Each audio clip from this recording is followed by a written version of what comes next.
Ingresamos así a nuestro ciclo formativo sobre la aflicción y la ansiedad.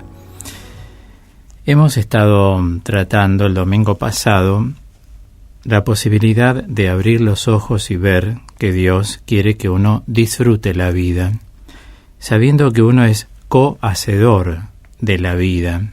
En general, cuando uno habla de la vida, uno cree que las cosas se dan al azar. Claro, los que están abiertos así al azar y que lo que se tenga que dar se dé, recuerden que de algún modo, inconscientemente, vuelvo a decir, inconscientemente, estamos dando como un culto a la casualidad. En cambio, Dios se maneja a través de la causalidad. Esa es la diferencia entre casualidad, todo por accidente, todo por si se da en el azar, y otra cosa es causalidad. Dios es la causa primera y de Él viene todo. Las personas que somos conscientes de que toda persona es co-hacedor de su vida, o sea, de su historia, es porque descubrió a Dios, que es el iniciador de la vida, y luego uno va revisando la parte humana, cómo la puede ir ordenando cada vez mejor en función de Dios. Y el domingo pasado yo les hacía mención del libro de Sirácida cuando se habla de comer y beber y disfrutar en medio de las fatigas. Eso también, dice la Biblia, es don de Dios. O sea, en medio de las agitaciones de la vida, en medio de la aflicción, en medio de la ansiedad, uno puede comer, beber y disfrutar, en un sentido sano de la palabra, ¿no? Porque ¿a quién no le gusta sentarse y comer algo rico? Por otro lado, en paralelo lo puse con aquel mensaje que San Pablo le da a su discípulo Timoteo en la primera carta, capítulo 6, 17c, donde dice que Dios nos da abundantemente las cosas para que las disfrutemos. Y me referí al atributo de Dios llamado la abundancia, ¿no? Uno a veces no tiene en cuenta esto y di ese ejemplo hiperbólico y es el de los árboles. Es decir, un árbol frutal cuando produce da tanta cantidad de frutos que uno en un solo árbol puede ver lo que se produce. Ponemos la mirada en un nogal. Recuerdo 3 nogales que mi abuela materna tenía en su casa, afuera, y la cantidad de nueces que daban, ¿no? Y así es Dios. Uno se fija en esta época de primavera el follaje, cómo abunda el follaje, las flores, cómo abundan. Cuando todos los jazmines florecen, abundan, todo es abundante, ¿no? Y realmente Dios es abundancia. Por eso el que va intentando tomarse de la mano de Dios a través del Evangelio, va a gozar de esa abundancia de Dios, que a través de las distintas formas Dios las manifiesta. En este sentido digo que uno es co-hacedor de su propia historia, es decir, no hay que lanzarse y bajar los brazos como si todo dependiera del azar, porque los cristianos sabemos que es un camino conjunto, el Señor nos da su Evangelio, nosotros nos vamos adhiriendo a la palabra. Como vengo insistiendo en los últimos 2 años, es muy importante que seamos hombres bíblicos. Los hombres bíblicos somos las personas, varones o mujeres, mejor dicho, varones y mujeres, que nos adherimos a la palabra de Dios, porque en la vida de fe, a veces sin un objetivo directo, se ensombrece la palabra de Dios con algunos devocionismos que no son devociones sanas, son devocionismos, donde uno pone la mirada en una exclusividad, ¿no? Es como si uno dijera en palabras sencillas, a mí, yo tengo devoción a la Virgen de Lourdes. Entonces alguien dice, yo a la de Fátima y yo a la de San Nicolás. Si la Virgen es una sola. A donde vayamos siempre es la Virgen que se manifiesta de distintas maneras. Bueno, hay gente que es muy elitista en esto es decir, es devota de una advocación y ya la está absolutizando la advocación. Entonces digo, siempre es la casa de María cuando uno tiene una devoción, que la devoción nunca se transforme en devocionismo.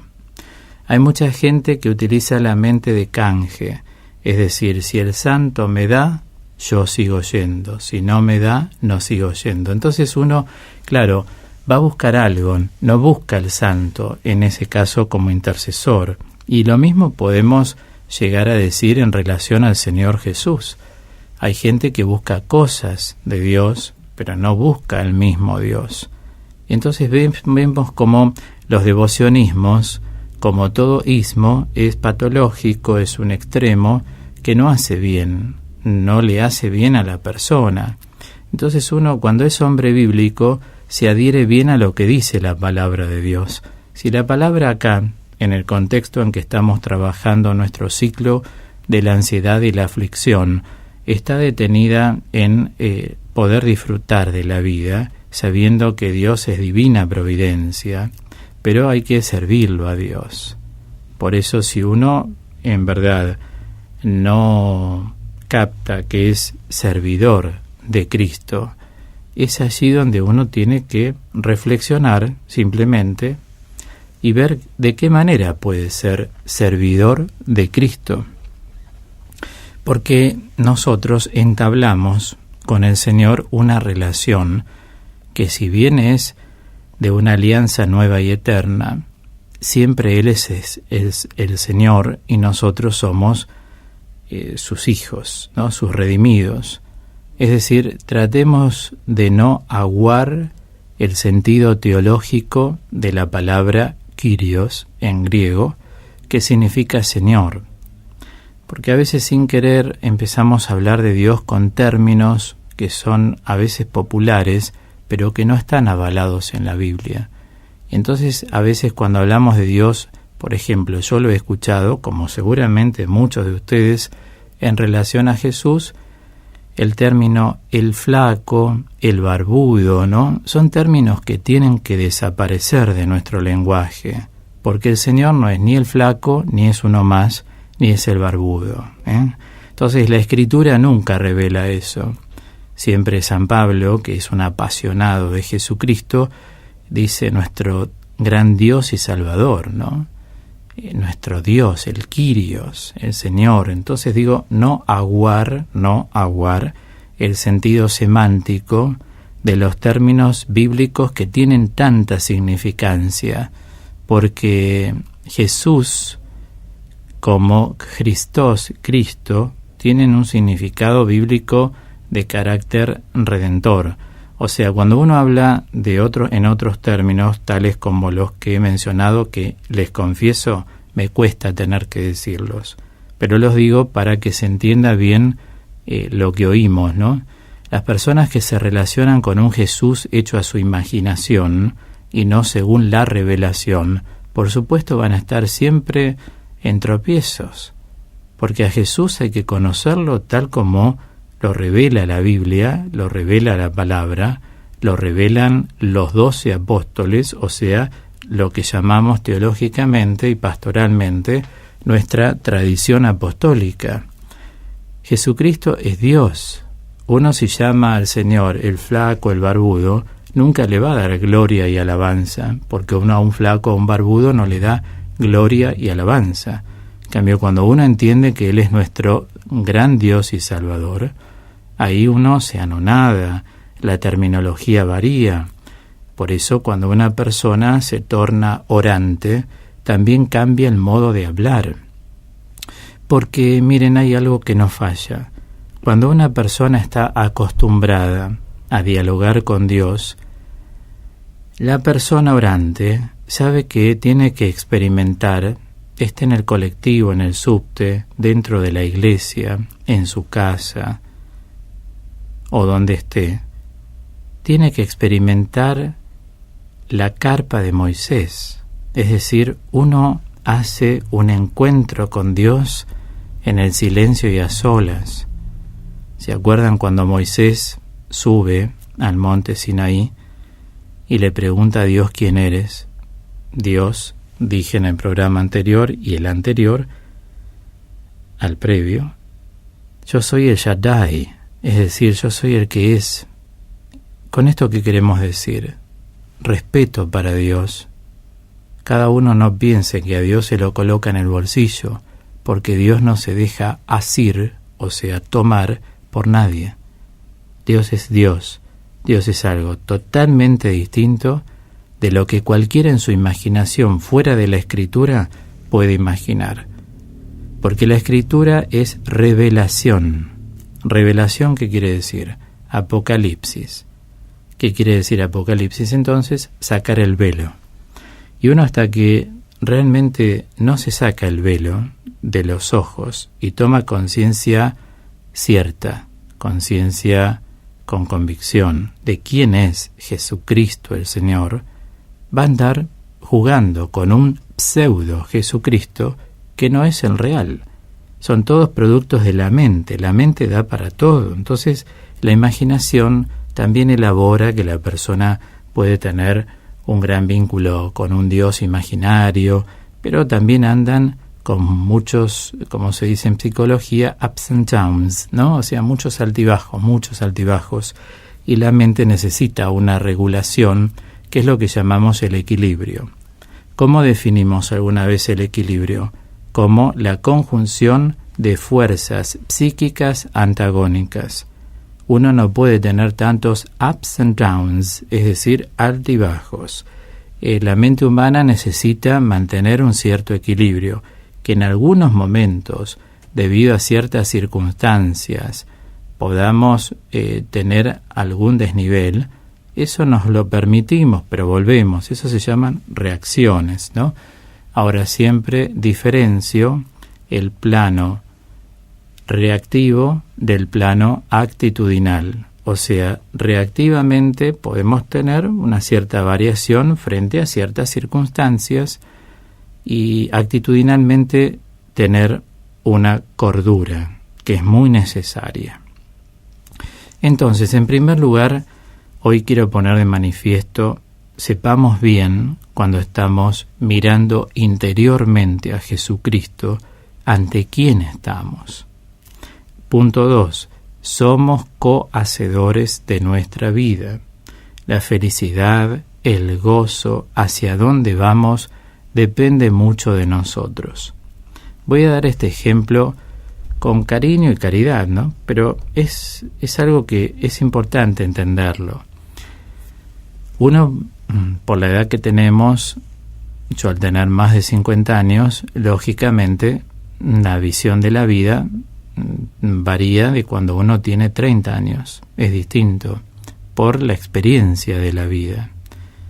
Y observé gente a veces que he conocido en la vida que se quejan mucho de la vida, pero también noto que no han hecho mucho o casi nada, algunas cosas, y las quisieron hacer como a la fuerza, ¿no? En sus vidas. Uno, si no se ocupa de construir su historia, la historia puede tener vientos que verdaderamente nos dislocan, nos descentran de aquel objetivo al cual queremos caminar. Muchas veces las personas no tienen en claro hacia dónde quieren ir. Y es muy necesario tener el objetivo, porque si uno no esclarece un objetivo, nunca llega. Vamos a dar un ejemplo, un estudio. Alguien dice, me gusta tal cosa, cocina, por ejemplo, el arte culinario, un idioma, tal carrera. Tenés que seguir el objetivo, porque ya sabemos que mientras estamos caminando, a veces vienen desalientos por las exigencias, porque no nos da el tiempo a los que trabajamos y estudiamos, porque a veces hay cosas que acaecen en la historia propia de cada uno, y uno puede no tener la circunstancia como motivada, como para seguir adelante, ¿no? Pero sabemos que no hay una sola persona en el planeta, o sea que esto es común a los hombres, a las personas, que no pasen por algún desencanto, alguna incomprensión, algunas injusticias en el estudio.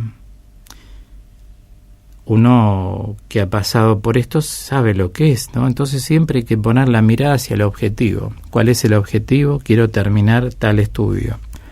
Lo mismo digo en otro tipo de vida, en las vocaciones, por ejemplo, en la vida religiosa, la vida sacerdotal, la vida de laicidad consagrada. Uno tiene que saber el para qué y luego honorificar esa vocación.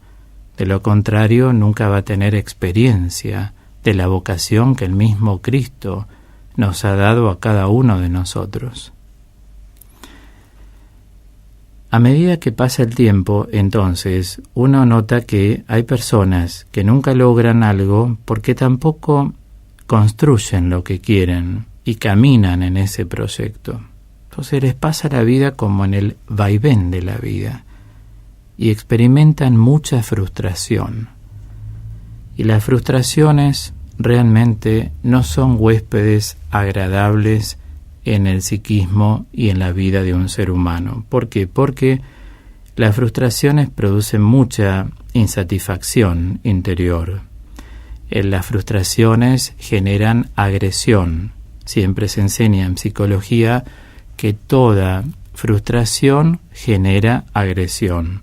Fijémonos en cosas, si se quiere, casi inadvertidas, ¿no? Cuando alguien viene de un trabajo y se enojó con alguien y se frustró de ese enojo, ¿no? Porque se sintió incomprendida o incomprendido, o vio una injusticia o la vivió, llega a la casa y es como que el primero que se cruza lo agrede porque está de mal humor. Entonces uno va viendo cómo una frustración es una carga negativa. Yo siempre, para rescatar esto, porque ¿qué hacemos con los que están frustrados?, me dediqué a decir que toda frustración la defino como una experiencia mal lograda. Esto ayudó muchísimo a mucha gente, porque muchos decían: estoy frustrado, como que estoy en un pozo y no sé cómo salir. Cuando uno cognitivamente, o sea, a través del conocimiento, piensa que hizo la experiencia, pero que no salió, o sea, sus resultados no han sido según las expectativas que uno tenía, ahí uno tiene que prestarle más atención que a lo que no salió, a la experiencia. Hice la experiencia. No salió como hubiese querido, pero hice la experiencia. El tema es cuando uno no hace la experiencia, se queda con las dudas. ¿Y qué pasa con las dudas? Las dudas neuróticas, que son las que producen las frustraciones, generan una parálisis del crecimiento de la personalidad de un individuo. ¿Saben qué significa que una personalidad no crezca? Es una personalidad que no se airea, es una personalidad que no tiene vida, es una personalidad, por lo tanto, que todo le da igual, no tiene proyectos, no tiene ganas, no sana el pasado, no vive el presente, por lo tanto, hacia el futuro, ¿qué puede decir si no tiene presente? Por eso, cuando yo enseño que las frustraciones son experiencias mal logradas, muchas personas vieron que a lo que más tienen que prestar atención es que se lanzaron a hacer la experiencia, y eso es de mucho valor en un ser humano. Y uno de las experiencias va aprendiendo, porque a medida que pasan los años, cuando quiere volver a repetir algo similar, recuerda, el sentido que le dejó la experiencia, y teniendo en cuenta el sentido que le dejó la experiencia, puede prever y prevenir. Prever significa ver por anticipado que esto no le vuelva a ocurrir. Y prevenir significa impedir que algo nefasto se acerque a su vida. O sea, ¿vieron cuando uno maneja un auto? Hay que saber esquivar a los autos. Si uno va pensando solo en su mundo, seguramente nos chocan de la izquierda, de la derecha, los de atrás, el de adelante frena antes. Y si yo estoy en mi mundo, estoy abstraído de la realidad, seguramente no pongo el pie en el freno en el momento que tengo que saber frenar. Con todo esto, entonces, y este ejemplo que estoy dando del auto, uno tiene que estar siempre atentos. Como dice el Evangelio de Marcos, utiliza ese término griego que repito muy a menudo en la formación. El término gregorein. Gregorein quiere decir vigilancia. Uno tiene que estar siempre vigilando. Si algo se nos va de las manos porque, nos superó, es otra cosa, pero uno estuvo atento, pero hay cosas que se van de las manos, es el no darse cuenta, ¿no? Pero a veces no nos damos cuenta porque no queremos tampoco, estamos como soslayados en nuestro sueño. Me parece que este ejemplo del auto es algo muy claro de poder entender, ¿no? Yo manejo, no miro atrás, adelante, no miro por el espejo, tengo que mirar porque estoy en medio de situaciones. Esto del auto es un ejemplo simbólico que me parece altamente aleccionador. Así es nuestra vida. Tenemos que ir previendo y previniendo cosas. Y la experiencia de las frustraciones tiene que servirnos para que el sentido que produce la experiencia realmente nos ocasione el despertarnos del sueño. Y eso ayuda, porque la vida, como me dijo un sacerdote a quien cuidé y yo lo interné por una caída grande que tuvo y no había nadie en una parroquia, cuando lo estuve cuidando en el Hospital Municipal Méndez de Andés, allí a la noche, toda una noche entera, él por momentos, el padre Girolamo, ¿no?, de los Misioneros de los Sagrados Corazones, que había sido capellán 48 años del Hospital Oncológico Madame Curie. Él me dijo a la noche, mientras yo lo cuidaba, estaba con una silla, al lado de la cama de él había otro biombo, otra cama, otro biombo, otra cama, y a la noche, con la luz muy tenue, yo me quedé a cuidarlo y de repente se despertaba. Y me tomaba la mano, medio se incorporaba y hablaba. Y en un momento, una de las cosas que me dijo, tomándome la mano fuerte, me dijo: la vida es la experiencia de la paciencia. Y siempre recuerdo esto y ahora lo integro a lo que estoy desarrollando. La vida es la experiencia de la paciencia. O sea, ¿qué quiere decir experiencia? Proviene del verbo latino experire, quiere decir ir de caminos. Mientras uno va andando por la vida, tiene que saber que tiene que tener también paciencia para muchas cosas. Y un modo de tener paciencia es usar la prevención y también ver nuestra historia para poder prever y prevenir el resto de los días, de los años que nos quedan por vivir.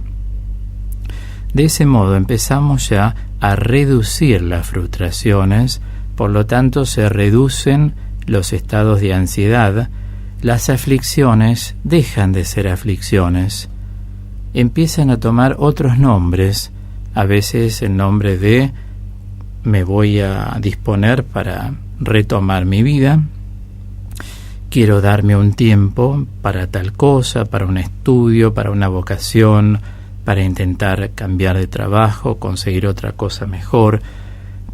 Así uno colabora en el plan divino, ¿no? Uno se da cuenta en la enseñanza de Jesús, en su Evangelio, que el hombre debe colaborar. Ahora, para colaborar hay que adherirse a lo que Él enseña. Y adherirnos significa que no hacemos de la palabra de Dios un uso propio. Por ejemplo, cuando Él dice: si alguien te maldice, vos bendecilo. Si de entrada decís, pero yo no puedo, recordá que te lo está diciendo Jesús. O sea, si vos aceptaste a Jesús como Señor de tu vida, Él no está diciendo, si te maldicen, quédate callado. Te está diciendo, si te maldicen, vos bendecí. O sea, alguien sabés que no te desea el bien y vos le decís, yo te bendigo en el nombre del Padre, y del Hijo y del Espíritu Santo. La bendición no es algo exclusivo de un sacerdote, no forma parte de los elementos constitutivos del sacerdocio presbiteral. La bendición es un elemento constitutivo del sacerdocio bautismal. Cualquier cristiano en alianza con el Señor, lo que comúnmente se dice en gracia, está capacitado para bendecir a las personas. Bendecir, ¿qué es? Desear el bien. Yo te bendigo en el nombre del Padre, y del Hijo, y del Espíritu Santo por nuestro bautismo. Por eso muchos padres bendicen a sus hijos antes de irse a dormir. Uno puede bendecir a la noche a muchas personas. Señor, ahora quiero dar mi bendición desde aquí a fulano, a sultano, al otro. Y esa bendición llega a la noche. Antes de acostarse, ¿a quién uno va a bendecir, no? Digo, qué importante es empezar como a acomodar, como dije el otro día, y me dijeron que bien me vino, el tablero. Porque a veces estamos como en un tablero de ajedrez y nosotros tenemos que tener la sabiduría de saber usar las piezas del ajedrez. O sea, muchas veces en nuestro plan de vida tenemos muchas piezas. Que están aquí, que están allá, que están adelante, que están atrás, que están a la derecha, que están a la izquierda, que están arriba, que están abajo. Nosotros sabemos que hay elementos, pero no los sabemos usar. ¿Vieron que en el ajedrez, para mover una pieza, hay que también pensar por anticipado? Esto es prevención y previsión, ambas cosas. Nuestra vida es como un tablero de ajedrez. Y nosotros tenemos que saber mover las piezas. Para eso necesitamos formación, porque la formación que vamos recibiendo nos ayuda a cómo ir moviendo las piezas del ajedrez propio, que es la vida de cada uno. ¿Se comprende? Bueno, entonces, teniendo en cuenta esto, sepamos que por naturaleza las emociones de la vida son parte de ellas. Muchas veces afectan a las personas, sobre todo afectan mucho a los perfeccionistas, dije en el programa anterior, afectan mucho, hoy digo, a los frustrados. Uno, en vez de quedarse lamentándose por la frustración, tiene que rescatarse, como acabo de decir, diciendo, hice la experiencia, no me salió bien, bueno, intentaré ser más sabio, pidiendo sabiduría. Me voy al libro de la sabiduría de Dios, voy al capítulo número 9, por ejemplo, que estoy haciendo una oración que es bíblica. Voy al capítulo 9, tomo del versículo 1 al 6, después agarro del 9 al 11 y uno esos dos fragmentos, y durante 7 días quiero pedir a Dios sabiduría para saber cómo debo seguir actuando de ahora en más con toda mi vida, con todas sus dimensiones. Eso va a cambiar la vida, es una buena emoción que podés integrar a tu vida. En lugar de ser frustración, es una emoción que te va a alentar. Cuidado los escrupulosos, donde todo lo ven como pecado, todo es desorden, todo es desagradable a Dios, todo es inseguridad frente a los ojos de Dios. Dios sabe cuáles son nuestras debilidades, Dios sabe lo que es la naturaleza humana, Dios conoce los actos libres y voluntarios. Confiemos más en su misericordia en ese caso. Cuidado los dubitativos de sus fuerzas. No voy a poder, no voy a poder, no voy a poder, no voy a poder. Erradica esa frase de tu vida. En el nombre de Jesús, pidiendo sabiduría, voy a poder y me voy a embaucar en esto, consultándole previamente al Señor si es su voluntad que uno realice tal o cual cosa. Porque, como he señalado varias veces, nosotros a veces fallamos en que no le consultamos al Señor. Y antes de hacer algo, hay que consultarle al Señor. Por lo menos tomarse 7 días de oración, es decir, no que pasemos las 24 horas, ¿no? Estoy diciendo que durante 7 días en nuestros momentos de oración, ya sea eucarísticos, ya sea personal, comunitario, etcétera, uno pueda pedirle al Señor: Señor, pido, ¿cuál es tu voluntad respecto de esto que te estoy planteando? Quiero consultar tu voluntad, para después saber con sabiduría si hay que dar ese paso por aquí o por allá, o si no hay que darlo. Entonces, cuidado los perfeccionistas, cuidado los frustrados, cuidado los escrupulosos, cuidado los dubitativos de sus fuerzas, porque la ansiedad y la aflicción pueden ser tus compañeras de vida y de por vida. En cambio, cuando uno se retira de esos tableros de vida, perfeccionistas, insatisfechos, escrupulosos, dubitativos de sus fuerzas, ya la visión cambia. Entonces lográs una nueva perspectiva y vas a encarar toda tu vida con una mirada renovada.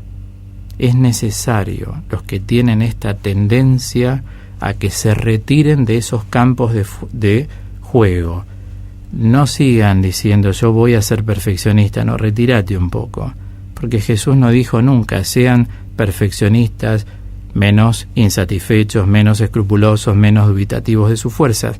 Entonces, los que están en estos campos de vida actualmente, retírense de eso, sean más libres interiormente, y van a ver cómo al retirarse ya empiezan a generar una nueva visión de la vida y las cosas van a cambiar porque uno cambia. A veces las cosas en sí son inmóviles, pero uno es móvil. Uno cambia, y al cambiar también procedemos de otro modo respecto de nuestra vida y somos mucho más útiles para los demás, porque estamos viviendo, experimentando una libertad interior, siempre a la luz de lo que propone Jesucristo en su Evangelio, que nos permite ser y experimentar que somos hijos de Dios, en la libertad sobre todo, ¿no? Porque la libertad genera en la persona una capacidad de amar que fuera de ese contexto de libertad ninguna persona lo puede conseguir. Por eso es que San Agustín en el siglo IV dijo: ama y haz lo que quieras. Si no sos libre no podés amar. Un escrupuloso no puede amar. Un insatisfecho no puede amar. Un perfeccionista no puede amar. Un dubitativo de sus fuerzas no puede amar.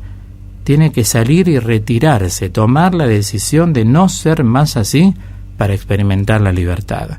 Y cuando te movés con esa libertad vas a ser capaz de amar.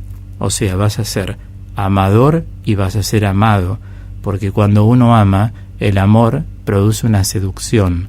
Cuando vos amás, los otros te aman. ¿Todos te aman? No, lógico que no. Los otros que también están en la misma línea, o sea, los que aman, te van a amar a vos.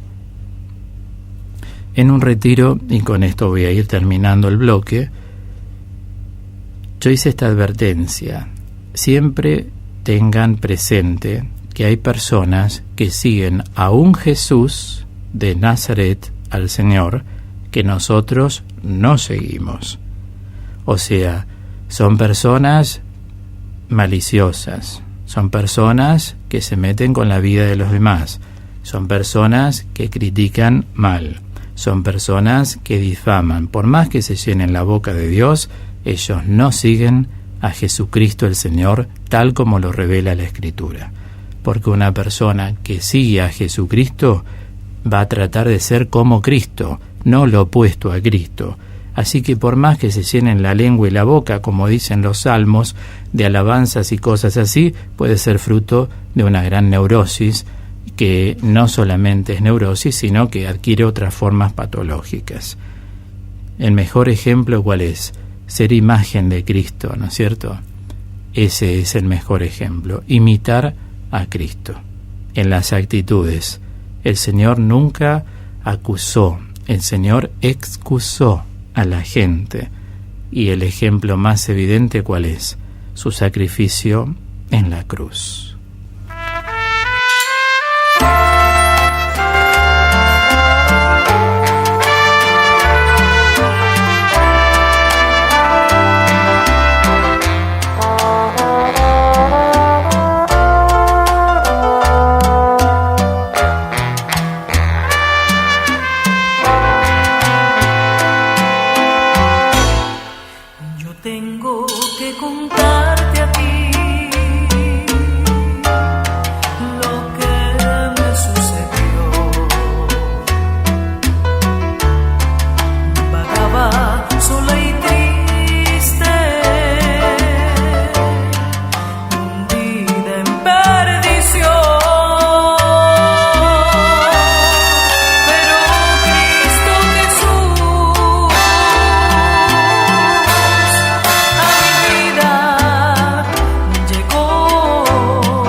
salva las almas, Señor. Salva las almas, Creador. ¿A dónde irán las almas sin Cristo el Salvador?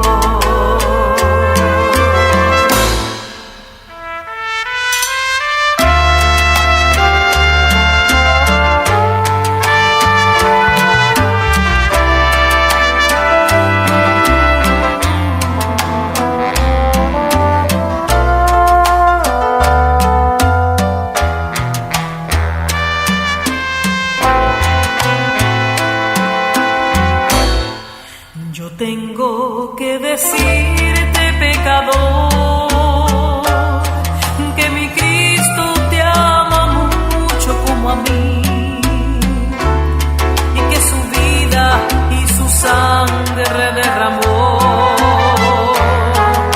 para salvarte a ti. Por eso, si te sientes en error, que venir rendido a Él y en una sublime humillación pedirle que te brinde su perdón. Salva las almas, Señor. Salva las almas, Creador. ¿A dónde